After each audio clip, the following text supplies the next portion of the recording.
Imposter syndrome. Okay. All right. I know. Let me tell you a quick story. So when I was a postdoc, I had a great advisor during my postdoc, and I remember one day it was one of our weekly meetings. I went to his office and we were chatting, and I remember telling him, he was like, "Hey Gertrude, what are you thinking of doing?"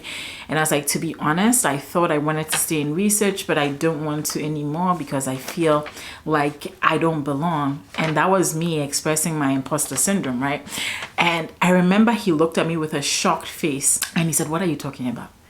He asked me what I was talking about, and he told me, he said, "Listen, all of us feel this way." And this was somebody that was the head of the department of the neonatology department at UCSD. Great guy, had accomplished a lot, and he was telling me that, listen, we all feel this way.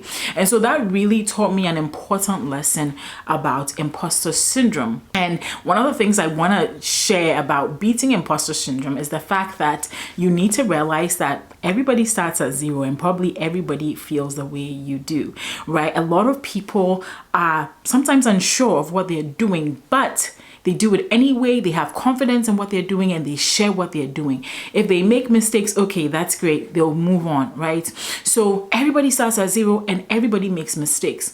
And so when you have this mindset that everybody starts at zero and everybody makes mistakes, then you don't put so much pressure on yourself that, oh goodness, I've been in this program for like a year and I don't know how to do ABC yet. No, you'll give yourself grace and give yourself time to learn. And speaking about giving yourself time to learn, there's actually a model out there known as the novice to expert model. And this was something that I learned in college, and I'm going to put up a graph here. And the idea here is that going from a novice, going from somebody that doesn't know much about a particular area to becoming an expert in that area actually takes time.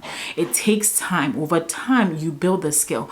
If you are working on becoming 1% better every day, over time, you get better. It's cumulative. You get better over time. So when you start your PhD program, or when you are at the end of the first year, nobody's expecting you to produce Nobel laureate level papers. Like I remember my first paper I wrote, right?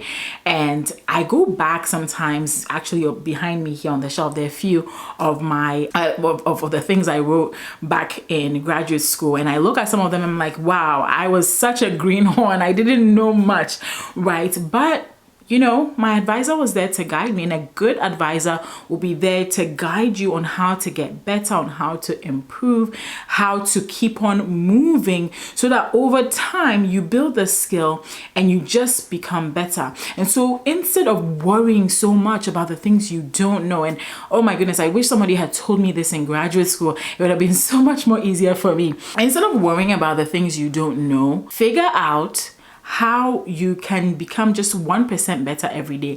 And this 1% better thing, right? I had heard it from somebody else, and I'll look up the reference and leave it in the description of this video. But I love that concept that every day I'm going to work on something that allows me to learn something different. I'm going to work on something that helps me learn something new, that helps me move my knowledge and move my skill forward. It doesn't have to be 10 steps at a time. It could be one step every day, and that one step every day over 365 days, over 2 years, over 3 years builds up, and you get better. One of the things that I know I struggled with too when it came to imposter syndrome is always thinking I don't deserve to be here. Oh my goodness, let me know in the comments if you have ever felt that way. I don't deserve to be here. And I don't know where those thoughts came from, but I would look at other colleagues. There were people that were junior faculty who were just out of their postdocs and were starting out their careers as researchers. And I remember looking at some of them and being so awed by them. And I used to wonder, am I ever going to get there? And at this point I was a postdoc. Am I ever going to be this good? Am I ever going to? And I remember there was this particular one, Mamta. She's super sweet, and I remember she had just gotten a grant and I was congratulating her and I was so happy for her.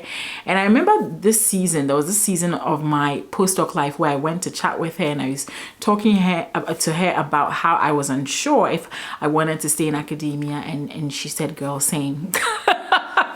Same, you know. And this is somebody who had just gotten an NIH grant, right? She was even feeling the same thing. So I remember that when she said that, it gave me a lot of encouragement that, wow, like I'm supposed to be here. Like I deserve to be in this space. My contributions are valid. My research is important, and you know, it doesn't have to be like everyone else's.